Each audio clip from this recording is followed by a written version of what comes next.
ఈరోజు మన ధ్యానాంశము peaceful life, నెమ్మది గల జీవితం, శాంతియుతమైన జీవితం, సమాధానంతో కూడిన జీవితం.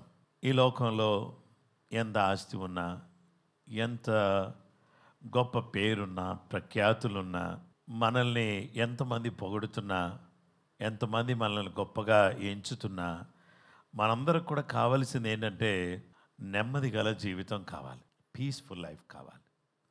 ఈ పీస్ఫుల్ లైఫ్ మానవ జీవితానికి కావాలి అని అంటే ఇప్పుడు మనం ఏం చేయాలి? నెమ్మది గల జీవితం కావాలి, కాస్త పీస్ఫుల్గా ఉండాలంటే ప్రజలు ఏమంటున్నారంటే యోగా చేయండి అంటున్నారు. అలాగే కొంతమంది ఏమంటున్నారంటే ఎక్కడైనా పీస్ఫుల్గా ఏదైనా కొండల్లోకి వెళ్ళి ఒంటరిగా ఉండండి అంటున్నారు. పీస్ఫుల్గా ఉండాలంటే మీరు అందరినీ వదిలేసి దూరంగా ఉండండి, అప్పుడు పీస్ఫుల్గా ఉంటారు అంటున్నారు. అది ఎంత సాధ్యమైన విషయాలు కావు. అవి నెమ్మదిగా ఉండడం అనేది సాధ్యం కాదు వాటి ద్వారా. అయితే మానవ జీవితంలో మనిషి నెమ్మదిగా ఉండడానికి కావలసిన 4 ప్రాముఖ్యమైన విషయాలు ఉన్నాయి. ఈ 4 మనందరికీ కూడా తెలిసినవే, ఇవేమీ కొత్తవి కావు. కానీ ఈ 4 మన మధ్యలో దేవుడు వీటిని తీసుకొస్తున్నాడు. అయితే ఈ యొక్క మాటలను గురించి మనము దయచేసి ఒకసారి చూద్దాం. 1 తిమోతి పత్రిక 2వ అధ్యాయము 1 నుండి 4 వచనాలు. మనము సంపూర్ణ భక్తియు మాన్యతయు కలిగి నెమ్మదిగాను సుఖముగాను బ్రతుకు నిమిత్తము అన్నిటికంటే ముఖ్యముగా మనుషులందరి కొరకును, రాజుల కొరకును, అధికారుల కొరకును విజ్ఞాపనలను, ప్రార్థనలను, యాచనలను, కృతజ్ఞతాస్థుతులను చేయవలనని హెచ్చరించున్నాను. ఇది మంచిదియు మన రక్షకుడగు దేవుని దృష్టికి అనుకూలమైనదియునై ఉన్నది. ఆయన మనుషులందరూ రక్షణ పొంది సత్యమును గూర్చిన అనుభవ జ్ఞానము గలవారై ఉండవలనని ఇచ్చయించుచున్నాడు. ఈ యొక్క 2వ అధ్యాయంలో చివరి భాగంలోకి వచ్చేసరికి మానవుడు నెమ్మదిగా ఉండడం కొరకు మానవుడిని దేవుడు సృష్టించాడు.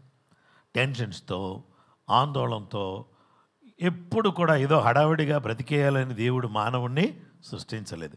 నెమ్మదిగా ఉండాలని దేవుడు మానవుని సృజించి దానికంటే ముందుగానే ఏదేను తోటను ఆయన సిద్ధం చేసి ఆ తోటలోకి దేవుడు ఆదామును అవ్వను ఇద్దరిని తీసుకొచ్చి ఈ తోటలో ఏ కొదువ లేదు, ఏ విధమైనటువంటి కొదువ ఈ తోటలో లేదు, ఏ విధమైనటువంటి టెన్షన్ ఈ తోటలో లేదు.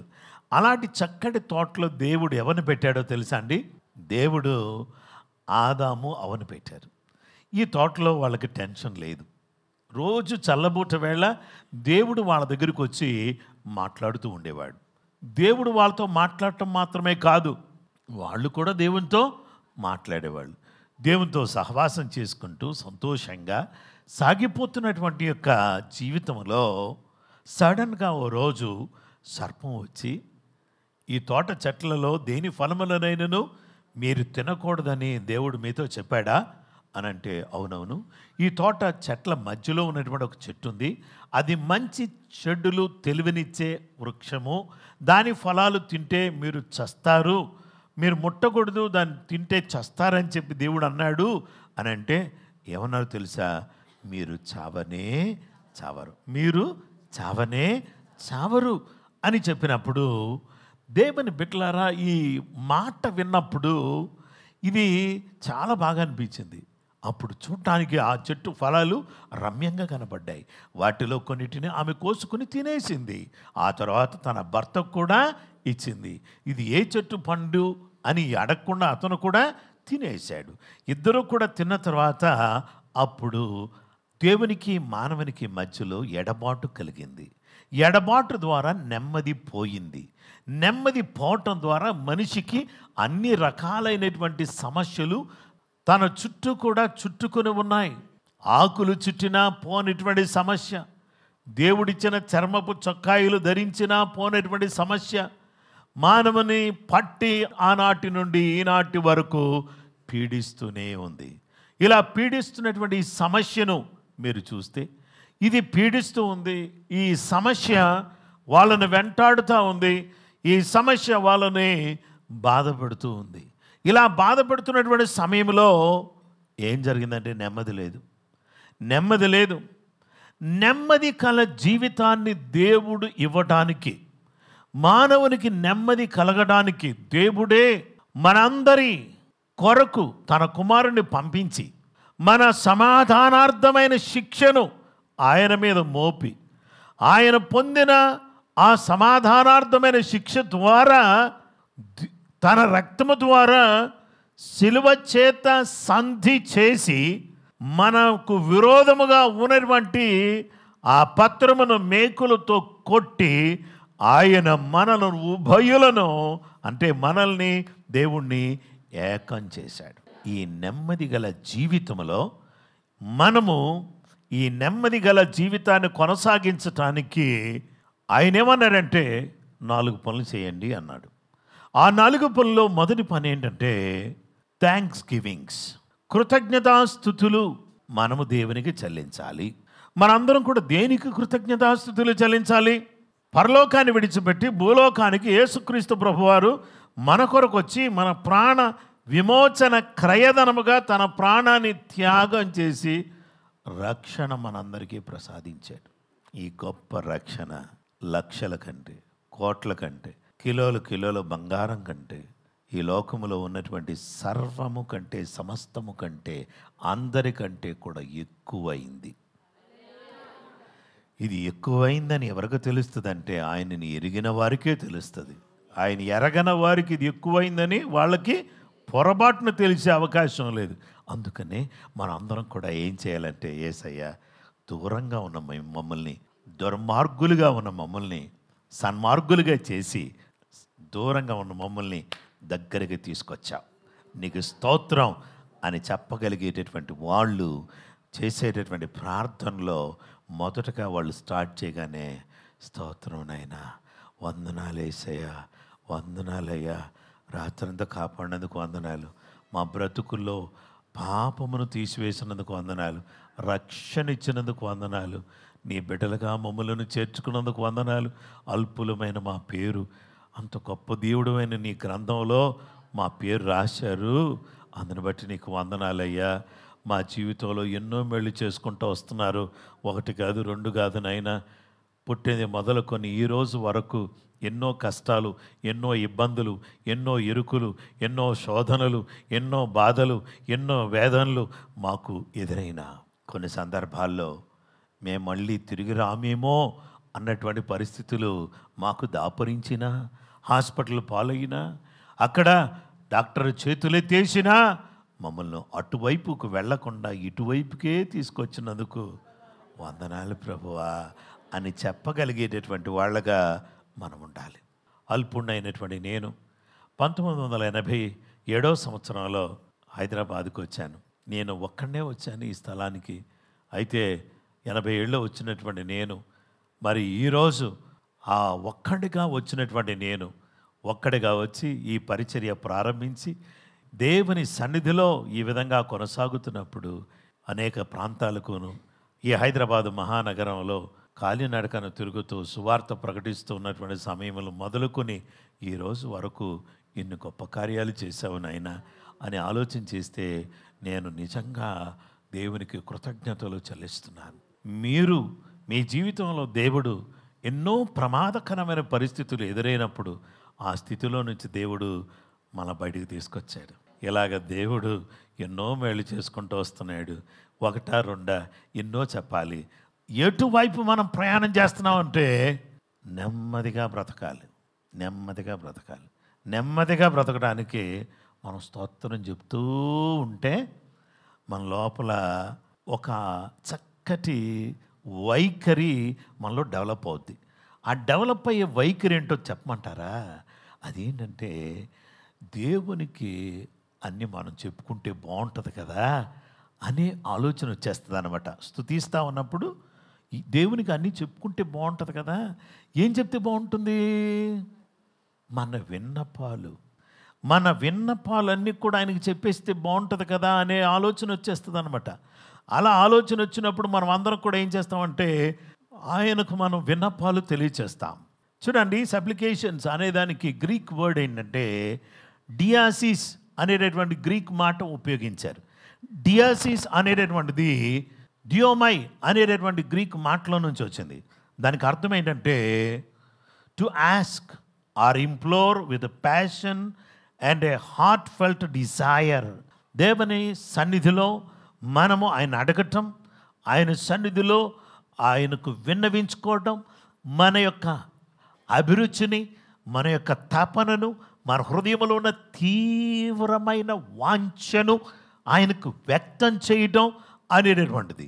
కాబట్టి దేవుని బిడ్డలమైనటువంటి మనము ఆయనను అడుగుతూ, ఆయన సన్నిధిలో విన్నపాలు తెలియచేస్తూ ఆయనను వెతకటం, ఆ తర్వాత చాలా ఆకలిగొని, చాలా ఆకలితో ఉన్నటువంటి వ్యక్తి ఎంత తీవ్రంగానైతే తన ఆకలిని వ్యక్తం చేస్తాడో అలాగే మన ఆకలిని దేవుని సన్నిధిలో వ్యక్తం చేయడం, తర్వాత దేవుని బిడ్డలమైనటువంటి మనము మన హృదయ అంతర్భాగములో నుంచి మనము దేవునికి విన్నపాలు తెలియచేసుకోవడం, యేసు ప్రభు చేసినట్టుగానే మనము విన్నపాలు తెలియచేయడం, అలాగే యాచనలు ఆయనకు తెలియచేయడం అనేటటువంటిది చాలా ప్రాముఖ్యమైనది. ఈ యొక్క విన్నపాన్ని గురించి మనం గమనించినట్లయితే దేవుని సన్నిధిలో మన కృతజ్ఞతాస్థుతులు చెల్లించుచుండగా మన హృదయాంతర్భాగములో నుండి ఆయనకు మనము పూర్తిగా ఆయనకు మనలో ఉన్నటువంటి కోరికను, మనలో ఉన్నటువంటి ఆశను, మనలో ఉన్నటువంటి తపనను,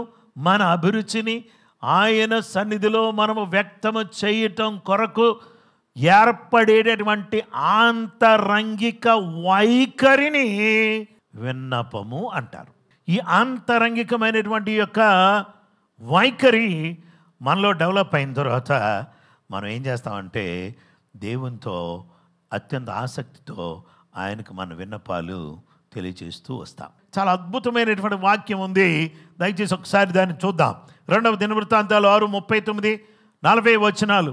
నీ నివాస స్థలమైన ఆకాశము నుండి నీ వారి విన్నపమును ప్రార్థనను ఆలకించి వారి కార్యమును నిర్వహించి నీ దృష్టి ఎదుట పాపము చేసిన నీ జనులను క్షమించుదువుగాక. నా దేవా, ఈ స్థలమందు చేయబడు విన్నపము మీద నీ కనుదృష్టి ఉంచుదువుగాక. నీ చెవులు దానిని ఆలకించునుగాక. ఇక్కడ ఏం చేస్తానంటున్నాడంటే దేవుడు ఆయన సన్నిధిలో మనం విన్నపాలు తెలియచేస్తే వారి కార్యమును నిర్వహించి and then hear from heaven and dwelling place their prayer and their supplications and maintain their cause. దేవుడు ఏం చేస్తాడంటే నిర్వహిస్తాడు. మనం ప్రార్థన చేస్తుంటే దేవుడు ఏం చేస్తాడంటే మన విన్నపాలు తెలియజేస్తూ ఉంటే దేవుడు మన కార్యాన్ని నిర్వహిస్తాడు. నిర్వహించటం, మెయింటైన్ చేయడం అంటే వెహికల్ కొని దాన్ని కరెక్ట్గా మెయింటైన్ చేస్తే ఆ సరియైన రీతిలో మెయింటైన్ చేయడాన్ని బట్టి జరిగేటటువంటి ప్రాముఖ్యమైనటువంటి విషయం ఏంటంటే ఎప్పుడు కూడా గుడ్ కండిషన్లో ఉంటుంది అది. If you maintain your vehicle it will be in very good condition. అంటే మనము మంచి గృహ నిర్వాహకులుగా ఉండి మనం ఏం చేయాలంటే సరైన రీతిలో సరైన పద్ధతిలో అన్నీ కూడా మెయింటైన్ చేసుకోవాలి. మీకు దేవుడు ఇల్లు ఇచ్చాడు, దాన్ని మీరు మెయింటైన్ చేయకపోతే అదేమవుతుందంటే తొందరగా పాడవుద్ది. కాబట్టి దేవుని బిడ్డలారా, అందుకనే లాక్ వేసిన ఇల్లు ఏమవుతుందంటే తొందరగా అన్నీ కూడా పాడైపోతూ ఉంటాయి. రోజు కూడా దాన్ని మెయింటైన్ చేసేవాళ్ళు ఎవరో ఒకళ్ళు ఉండాలన్నమాట. కాబట్టి దేవుని బిడ్డలమైనటువంటి మనము మన ఒంటిని సరిగా మెయింటైన్ చేయాలి, మన ఇంటిని సరిగా మెయింటైన్ చేయాలి, మన మందిరాన్ని సరిగా మెయింటైన్ చేయాలి. ఎప్పుడైతే మెయింటైన్ చేస్తామో అన్నీ కూడా చక్కగా గుడ్ కండిషన్లో ఉంటాయి. దేవునికి స్తోత్రం. దేవుని బిడ్డలారా, ఈరోజు మీరు నేను అందరం కూడా దేవునికి విన్నపాలు తెలియచేస్తుంటే ఆయన మన గుడ్ కండిషన్లో మన యొక్క పరిస్థితులన్నీ కూడా ఉండేటట్టుగా ఆయన నిర్వహిస్తూ ఉంటాడు. అది మనకు తెలియదు, ఆయన ఎలా నిర్వహిస్తున్నాడో మనకు తెలియదు. ఆయనే మన చుట్టూ ఉండి, మనతో ఉండి, మన ఇంట్లో ఉండి అన్ని రకాలుగా చక్కగా నిర్వహిస్తూ ఉంటాడు మన కార్యాలు. హల్లెలూయా. ఏం చెప్పండి? మన కార్యాలని నిర్వహించేవాడు మన గొప్ప దేవుడు. మనం ఏం చేయాలంటే మనము విన్నపాలు తెలియచేసేవారుగా ఉండాలి. ఆమేన్. ఇక మూడవది ఏంటంటే మనందరం కూడా ఏం చేయాలో తెలుసా? మన జీవితంలో మనం అందరం కూడా ప్రార్థనలు చేయాలి. ప్రేయర్స్. మనము నెమ్మదిగా ఉండాలంటే ఏం చేయాలి? ఏమి లేదు, మంచి నిద్రపోవాలి, మంచి తినాలి, పడుకోవాలి, అంతే. అప్పుడు చాలా బాగుంటాం అని చెప్పేసి అనేది కరెక్ట్ కాదు. మోషే తాను ప్రార్థన చేశాడు. ఏమని ప్రార్థన చేశాడంటే, అసలు ఎందుకు ప్రార్థన చేయాల్సి వచ్చింది మోషే అనేది చెప్తాను చూడండి. దేవుడు ఏమన్నాడంటే, దేవుడు అన్నాడు, మోషే వీళ్ళందరూ ఊరికే సనుగుతున్నారు, వీళ్ళేమో దూడం చేసుకుని నువ్వే దేవుడు అంటున్నారు, నువ్వే యెహోవా అంటున్నారు, నువ్వే మమ్మల్ని ఐగుప్తు దేశంలో తప్పించినోడు అంటున్నారు, రప్పించినోడు అంటున్నారు, పక్కకు జరిగాయ్యా, నువ్వు ఒక్కడే నాకు అడ్డు వస్తున్నావు, నువ్వు పక్క జరిగితే వీళ్ళందరిని చంపేస్తాను అన్నాడు. దేవుడే మోషే ఏమంటున్నాడు తెలుసా? దేవా, వీళ్ళ పాపం పరిహరిస్తే సరే, లేకపోతే ఒక పని చెయ్యి, నా పేరును ఇదిగో నీ గ్రంథం, అంటే ఈ గ్రంథం బైబిల్ గ్రంథం, ఇది పరలోకంలో జీవ గ్రంథం ఉంది, ఆ గ్రంథంలో నుంచి ఫస్ట్ పేరు తీసేయి, రెండోది ఏం చేస్తావంటే నన్ను చంపేయి. వీళ్ళని క్షమిస్తావా? సరే, వీళ్ళందరూ ఊరికి విసిగిస్తున్నారు ఎవరిని? అమ్మయ్య నేను కుదురుగా ఉంటాను, వీళ్ళు లేకపోతే లేనిపోని బాధ, ఊరికే సనగటం, నీళ్ళు లేవు, అవి లేవు, ఈ లేవు, ఏ కంప్లైంట్ అని నా దగ్గర తెస్తున్నారు, ప్రాణం తీసేస్తున్నారు, మొత్తం వెళ్ళిపోతే గొడవ లేకుండా పోద్ది అని మోషే అనుకోలే. వీళ్ళు నా ప్రజలు, వీళ్ళ కోసమే నేను ఐగుప్తులో ఉన్నటువంటి సింహాసనాన్ని వదిలిపెట్టా, వీళ్ళని దరి చేర్చడమే నా లక్ష్యం. నిజమైన దైవ సేవకుడు, నిజమైన నాయకుడు ప్రజలను ప్రేమిస్తాడు. ప్రజలను ప్రేమించడం మాత్రమే కాదు, ప్రజల కోసం ప్రాణమైనా ఇస్తాడు. ఇక నాలుగోది ఏంటో చెప్పమంటారా? ఏమంటే ఫస్ట్ ఏం చెప్పా? నెమ్మదిగా బ్రతకడానికి థ్యాంక్స్ గివింగ్స్ అంటే కృతజ్ఞతాస్తుతులు చెల్లించాలి. రెండవది సప్లికేషన్స్, విన్నపాలు తెలియచేయాలి. ఇక మూడవది ప్రార్థనలు చెయ్యాలి. కన్నీటి ప్రార్థన, ఒంటరి ప్రార్థన, ఉపవాస ప్రార్థన, ఏకాంత ప్రార్థన, సంఘ ప్రార్థన, అందరం కలిసి చేసే ప్రార్థన, కుటుంబ ప్రార్థన, ఇలాంటి ప్రార్థనలన్నీ కూడా మనము చేయాలి. ఆ తర్వాత దేవుని బిడ్డలారా, మనం అందరం కూడా ఏం చేయాలంటే విజ్ఞాపన ప్రార్థన చేయాలి. సిస్టర్ గారు ఏ ప్రార్థన చేయాలండి? విజ్ఞాపన ప్రార్థనలు చేయాలి. అందరూ కూడా విజ్ఞాపన ప్రార్థనలు చేయాలి. అందరూ కూడా విజ్ఞాపనలు చేయాలి. దేవునికి స్తోత్రం కలుగును గాక. ఓ తల్లి తన పిల్లల కోసం విజ్ఞాపన చేస్తుందనుకో, ఆ పిల్లలు ఏ పరిస్థితిలో ఉన్నా కానీ దేవుడు వాళ్ళకి సహాయం చేస్తాడు. హల్లెలూయా. ప్రతి తల్లి, ప్రతి తండ్రి పిల్లలకు హెల్ప్ చేయాలని అనుకుంటారా? కీడు చేయాలనుకుంటారా? అయితే మీరు హెల్ప్ చేయాలనుకుంటే మీరు మీ పిల్లల కోసం ఏం చేయాలి? విజ్ఞాపనలు, ఇంటర్సెషన్స్. అంటే ఇంటర్సెషన్ అంటే మనం ఏం చేయాలంటే మధ్యలోకి వచ్చేయాలి. మధ్యలోకి వచ్చి వాళ్ళ కోసం మనం ఏం చేయాలంటే మధ్యవర్తిత్వపు ప్రార్థనలు. ఉదాహరణకు మీకు చెప్తాను. కోవిడ్ కోసం మనం ప్రార్థన చేశాం. కోవిడ్-19 తొలగించు ప్రభువా, కోవిడ్-19 తొలగించు ప్రభువా, కోవిడ్ అనేటటువంటి ఆ వైరస్ని తీసేయండి ప్రభువా అని ప్రార్థన చేశాం. మీకు గుర్తుందా లేదా? ఇప్పుడు కోవిడ్ ఎవరికైనా వస్తుందా అని దేవుడు ప్రార్థన విన్నట్ట? విన్నాడుగా. అయితే ఉక్రెయిన్కి రష్యాకి మధ్యలో ఏం జరిగింది? యుద్ధం. ప్రభువా దాంట్లో నీ కృప దయచేయని ప్రభువా అని ప్రార్థన చేశాంగా. ఆ తర్వాత హమాస్ ఇజ్రాయెల్ మధ్యలో యుద్ధం కోసం ప్రార్థన చేశాంగా. దేవుడు అది కూడా సద్దుమణగ చేశాడు కదా.